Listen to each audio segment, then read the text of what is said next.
Cultural Intel CEO and co-founder Lily Gil-Valletta, and also Heritage Foundation Senior Fellow Michael Gonzalez. Let me start with you, Lily. It feels like what happened over the weekend didn't live up to expectations. I was hoping for more. I was hoping for more humanitarian aid to get through.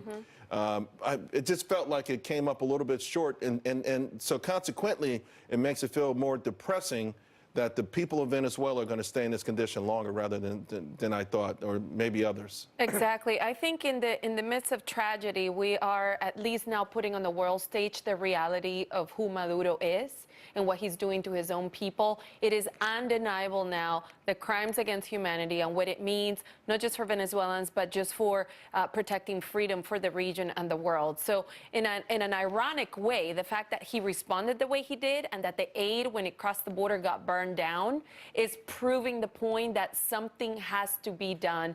Just as Vice President Pence said it, President Trump has been very kind of forceful in saying all options are on the table. Now there's no excuse of exploring all options because the humanitarian way and the diplomatic way clearly didn't work. Maduro showed the world, to your point, who he is. And Michael, you know, a couple things America has tried to stay away from with foreign policy of late is regime change and also the use of military force. But could it ultimately come to that? Yeah, I mean, your previous guess is 100% right. You cannot take anything off the table. And I was in Panama on the Noriega in the 1980s. I was a journalist then, and it was made very clear to him that to Noriega that if he crossed the line, the U.S. would not, sit idly by.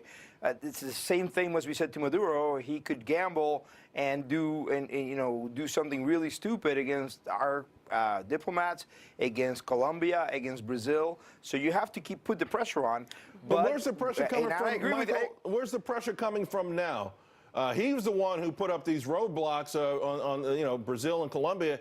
He's the one who's stopping humanitarian aid from getting in. So what other additional pressure can we put on Maduro, especially if maybe he's getting help from Russia and China? Well, no, the Chinese just want to get their money. No, the sanctions you saw today against the 4 governors, that is the right approach. In fact, we should be doing it with the military, the top brass. The rank and file have demonstrated that not with Maduro. Dozens went over to the rightful leader of Venezuela, Juan Guaido, on the weekend. So I agree with your guest. Even though what happened this weekend was a tragedy, it demonstrated the sadism of this guy, Maduro. Right. I want to weigh in on that because it's important for everyone to realize that 10% of oil imports that the U.S. brings in come from Venezuela. So if all of a sudden we're cutting ties, economic ties, is an asset crackdown that is going to be very hard for Maduro to last. Yeah, but we're talking about a guy who's got like $900 million worth of gold. He's got money. I mean, don't those kind of actions hurt the regular folks more before it hurts the elite? Won't these folks who lost 20 pounds last year have even less food resources and economic resources? Absolutely. Could that backfire on us?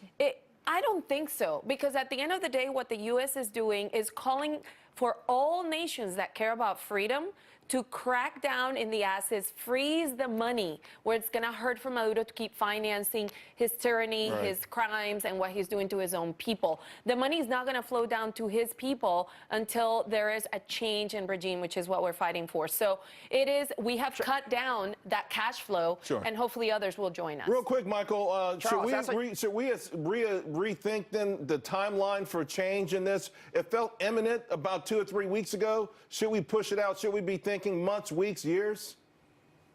Charles, this has been, Chavez first gained power in 1999. That's 20 years. This has only been 1 month. We have to be patient with this. I know that Venezuelan people are suffering, but targeting the sanctions like we did today with the people around Maduro, let's not forget that there's like maybe 2 handfuls of people supporting Maduro, and then you have the Cubans. There's 25,000 Cuban agents in Venezuela. They're going to be out of there very quickly. But if we withdraw, if all the top Venezuelans withdraw support from Maduro, if we make it clear to them that they can have a nice life or they can face prison, they'll make the right decision and go over to Guaido. And in that case, we can avoid any more suffering for the Venezuelan people. All right, Lily, Michael, thank you both very, very much. And of course, folks, make sure you tune in.